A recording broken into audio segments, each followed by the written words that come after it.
Jangan pernah iri hati kepada perkenanan Tuhan atas hidup orang lain. Kadang-kadang ketika kita marah sama orang, bukan tentang apa yang mereka lakukan sama kita. Sebenarnya bagaimana kita harus berurusan dengan hati kita sendiri. Jangan iri hati melihat kesuksesan orang lain. Galatia 6 ayat yang keempat berkata begini, baiklah tiap-tiap orang menguji pekerjaannya sendiri, maka ia boleh bermegah melihat keadaannya sendiri dan bukan melihat keadaan orang lain. Firman Tuhan menasihatkan kita dalam Galatia 6 ayat yang keempat agar kita menguji pekerjaan kita sendiri dan bukannya melihat keadaan orang lain. Ayo jangan fokus menilai hidup orang lain. Jangan buang waktu menilai, menghakimi pekerjaan orang lain. Mari uji pekerjaan kita sendiri. Kenapa? 1 Korintus 3 ayat 8 berkata begini, baik yang menanam maupun yang menyiram adalah sama, dan masing-masing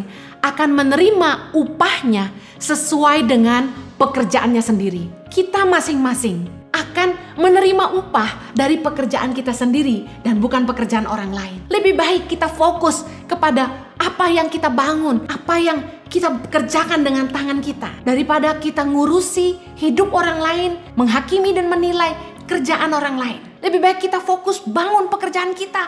Pastikan kita melakukan yang terbaik, yang sesuai dengan kehendak Allah. Dengar baik, pada akhirnya dalam 1 Korintus 3:12 dikatakan begini, entahkah orang membangun di atas dasar ini dengan emas, perak, batu permata, kayu, rumput kering, atau jerami, sekali kelak pekerjaan masing-masing orang akan nampak. Karena hari Tuhan akan menyatakannya. Sebab ia akan nampak dengan api dan bagaimana pekerjaan masing-masing orang akan diuji oleh api itu. Ayat 14. Jika pekerjaan yang dibangun seseorang tahan uji, ia akan mendapat upah. Upah Tuhan datang kepada orang-orang yang bekerja dan melakukan pekerjaannya bukan asal-asalan saja. Pekerjaan kita masing-masing, entahkah kita bangun dengan nilai-nilai yang benar atau di atas kebohongan, di atas kemalasan, di atas alasan-alasan, atau kita kerjakan dengan sepenuh hati, dengan kesungguhan hati, kita menaruh pikiran, tenaga, dengan sungguh-sungguh berani bayar harga, kita bangun itu dengan emas dan perak, semuanya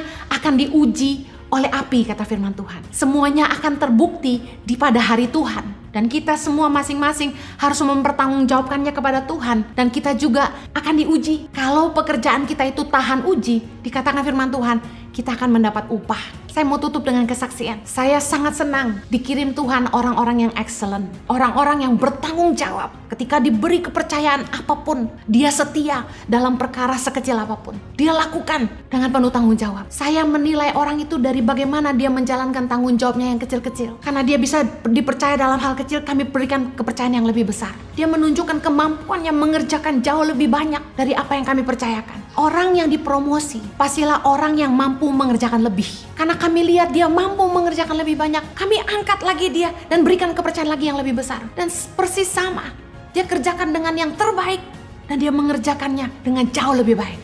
Orang-orang yang ingin dipromosi oleh Tuhan, orang-orang yang ingin dipercaya lebih oleh pemimpinnya, orang-orang yang ingin diberikan gaji lebih, harus menarik kapasitasnya.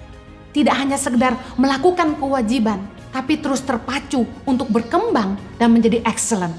Orang-orang excellent mampu mengubah apa yang kacau jadi lebih baik. Orang-orang yang excellent adalah orang-orang yang meletakkan standar yang baru, yang belum pernah dikerjakan sebelumnya, dan berani mengerjakannya 2 kali lipat, lebih baik dari yang sebelumnya. Fokus bangun apa yang ada di tanganmu. Saya berdoa ketika Anda excellent, promosi itu datang dari Tuhan.